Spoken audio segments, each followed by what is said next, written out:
buhol-buhol, sala-salabat, nakalaylay na mga wires. Yan ang karaniwang makikita sa bawat kalye ng Metro Manila at sa iba pang lugar sa bansa na madalas pa nga takaw aksidente sa mga motorista at pedestrian. Ngunit alam mo ba na may lugar sa bansa na unti-unti itong nabibigyan ng solusyon? Lumipad ako mula sa Maynila para bisitahin ang kalyeng ito. Tara, samahan niyo ako!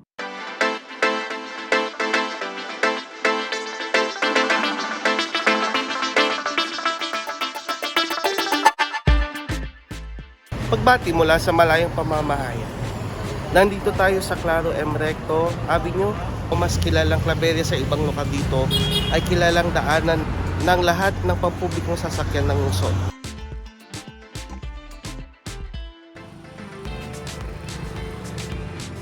Wala kung ano-anong sagabal na sa wires dahil lahat ito ay underground cable. Ang kahabaan ng CM Recto Avenue sa Davao City ang kauna-unahang kalye sa lungsod na nagawa ng underground cabling system, bunga ng ordinansa na naipasa noong 2014 ng Konseho. Pinagtibay ito ng sumunod na ordinansa noong 2017 na naglalayong nalinisin mula sa anumang obstruction ang sidewalk na dinadaanan ng pedestrian. Inatasan din ng ordinansang ito ang mga utility companies tulad ng kuryente, telepono o internet at iba pang utility na i-relocate ang kanilang kable sa ilalim ng lupa. Matapos ang ilang pag-aaral, taong 2018 nasimulan ang proyekto at sinimulan ang pagre-relocate sa pangunguna ng local electricity distributor ng lungsod. Hindi bago sa akin maglakad dito sa CM Recto Avenue. Nabutan ko pa to dati na ang gulo-gulo ng mga wires, sala-salabat. Pero nung mas naglakad ako dito sa ngayon, mas na-appreciate ko yung CM Recto kasi ang linis niya tingnan, walang sala-salabat na wires at malaya kang nakakapag-stroll na walang obstruction.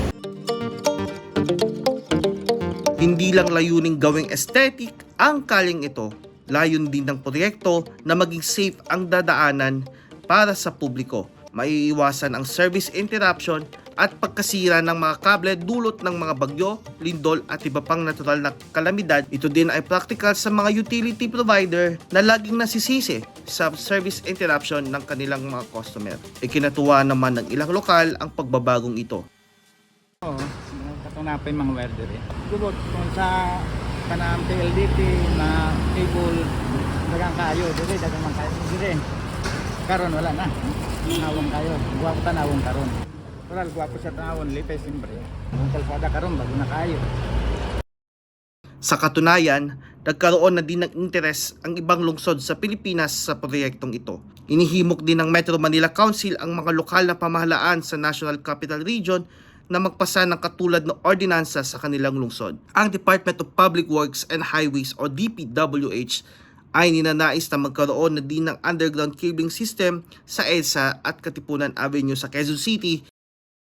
The challenge really is traffic, but the beauty about it is the owner of the project is the city. Right of way, that's really a problem. The cost is a challenge everywhere you go, in any jurisdiction. The cost of an underground distribution system, it's really very expensive. We really do not know where should we put our underground wires because there are no implementing rules.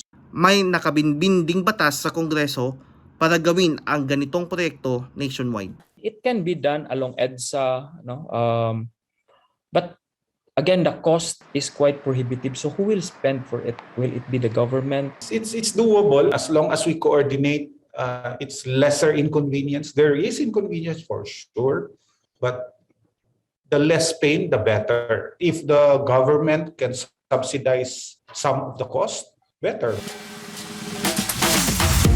Hindi lang Claro M. Recto ang gusto linisin ng lungsod at magkaroon ng underground cabling system.